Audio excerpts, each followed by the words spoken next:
Hello everyone, welcome back to my channel. আজকে একটি নতুন ভিডিও নিয়ে চলে এসেছি। নতুন ঠিক নয়, আসলে কলেজের অনেক চাপ থাকার কারণে আপনাদের সঙ্গে ভিডিওগুলো শেয়ার করে উঠতে পারিনি। দিনটি ছিল 17 মার্চ আর সেই দিন ছিল আমার দাদার বার্থডে। তাই ভাবলাম ছোট করে হলেও একটু সেলিব্রেশন করা যাক।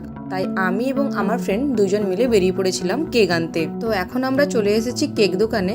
আমরা কেক নিব বলতেই ওরা নিজেরাই একটা কেক বের করে দিল। কেকটা কিন্তু ভারী সুন্দর, পছন্দও হলো। তাই বললাম আমার দাদার নামটা লিখে দিন, বলতেই ওরা সুন্দর করে লিখে দিল।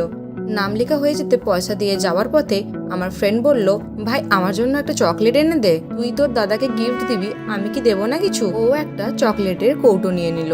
যেহেতু দাদাকে ফোন করে বলেছিলাম কলেজ মাঠে আসতে, আমরা দুজন কেক ও চকলেট নিয়ে কলেজ মাঠে চলে এলাম, কিন্তু দাদার দেখা নেই। কিছুক্ষণ পর দাদাও চলে এসছে, তাই আমিও হ্যান্ডশেক করে বলে দিলাম হ্যাপি বার্থডে। আর আমার ফ্রেন্ডও চকলেট দিয়ে বললো হ্যাপি বার্থডে। দেখুন কতটা লজ্জা পাচ্ছে ও।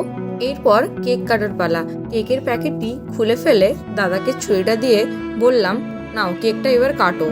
আর দাদাও কেক কাটতে শুরু করলো।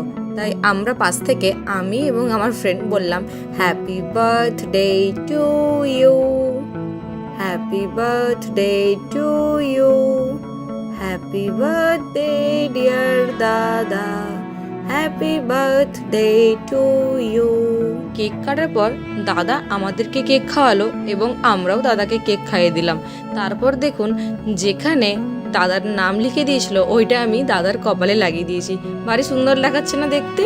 ভিডিওটি যদি ভালো লেগে থাকে তাহলে লাইক, কমেন্ট অ্যান্ড শেয়ার করে দেবেন এবং যারা চ্যানেলে নতুন চ্যানেলটিকে সাবস্ক্রাইব করে দেবেন। Thanks for watching.